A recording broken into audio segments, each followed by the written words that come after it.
সিরিয়ালের আগামী পর্বের আপডেট নিয়ে চলে এসেছি। বিস্তারিত জানতে ভিডিওটিতে লাইক দিয়ে চ্যানেলটি সাবস্ক্রাইব করে দেখতে থাকুন। তো আয়ুষ্মান শেরওয়ানি পরে বাড়িতে আসে আর তখন সবাই তো অবাক হয়ে যায়। আর পিসিমণি তখন আয়ুষ্মানকে ধরে বলছে যে আয়ুষ্মান, এই শেরওয়ানি কেন পরেছো? আর তখন আয়ুষ্মান বলছে, আরে তোমাদের কথা আমি ভুলে গিয়েছি। আর তখন পিসিমণি বলছে ওকে।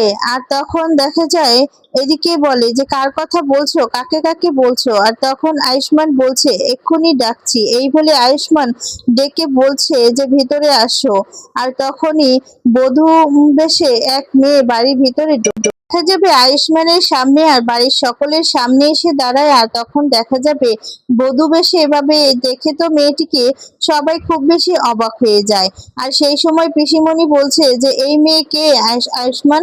আর তখন আয়ুষ্মান বলছে ও আমার হবু বউ, আমি ওকে বিয়ে করব।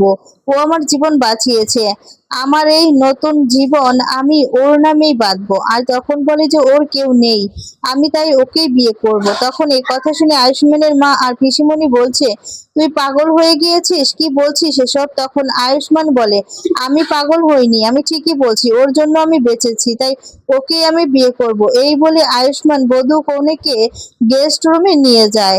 অন্যদিকে দেখা যাবে আলিয়া তখন ক্যামেরায় সবটা দেখে কান্না করে দেখা যাবে কান্না করতে থাকে আর রেগে টিভিটা ভেঙে ফেলে। আলিয়া বলছে যে এটা হতে পারে না, আমি সেটা হতে দেব না। আর তখন বলে কিছুতেই না। এই বলে দেখা যাচ্ছে আলিয়া। তো বন্ধুরা, এই ঘোমটা দেওয়া মেয়েটিকে তোমরা যদি জেনে থাকো অবশ্যই কমেন্টস করে জানিয়ে দিবে। ধন্যবাদ, ভালো থাকবে, সুস্থ